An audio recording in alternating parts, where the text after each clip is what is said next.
In the quaint town of Willow Creek, where every lawn was manicured and every house painted in shades of beige, my home stood out like a defiant rainbow. Its turquoise walls, coral shutters, and mustard yellow trim were a tribute to its 19th century origins, a historic landmark preserved by law. I, Elena, had spent years restoring it, pouring my heart into every brushstroke. But to Karen, the HOA president, my house was an eyesore, a rebellion against her sterile vision of uniformity. The trouble began with a letter, crisp and formal, demanding I repaint my home to comply with community standards.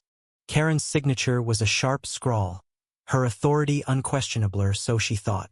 I ignored it, citing the landmark status, but Karen wasn't one to back down. She rallied neighbors, spun tales of declining property values, and painted me as the villain who dared defy the HOA's iron grip. Whispers turned to glares, and my once friendly neighbors shunned me at the market. The conflict erupted at the town meeting.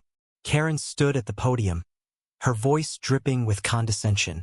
Elena's house is a disgrace, she declared, her eyes narrowing. It's driving buyers away. The crowd murmured, some nodding, others shifting uncomfortably. I stood, heart pounding, clutching the historic registry papers. This house is protected, I said, voice steady but burning. It's older than your rules, Karen. Gasps rippled through the room. Karen's face reddened, her composure cracking. She stormed toward me, jabbing a finger. You think you're above us? You'll paint it or we'll sue. The mediator, old Mr. Thompson, stepped between us, his voice strained.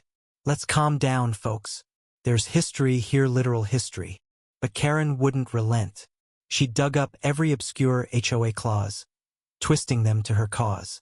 The room split half, saw my house as heritage, half as a blight. The tension was suffocating, like a storm about to break. Outside, my house glowed under the noon sun, a silent witness to the chaos. Days later, the truth unraveled. A young lawyer, new to town, uncovered records proving the HOA's bylaws couldn't override landmark protections. Karen's campaign crumbled, but not before she turned neighbor against neighbor. At the final meeting, she stood silent, humiliated, as the council upheld my right to keep the colors. Victory should have felt sweet, but it didn't. The town was fractured. Friends I'd known for years wouldn't meet my eyes. Karen, stripped of her power, moved away, but her bitterness lingered like a stain. My house still stands, vibrant and unyielding, but the cost was steep. The community I loved is broken, trust eroded by pride and misunderstanding.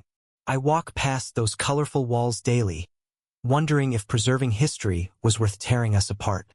Sometimes, I catch neighbors staring, not with anger now, but with something sadder, like regret. What do you think? Was it right to fight for my home's legacy, or should I have compromised for peace? How do we balance heritage with community harmony?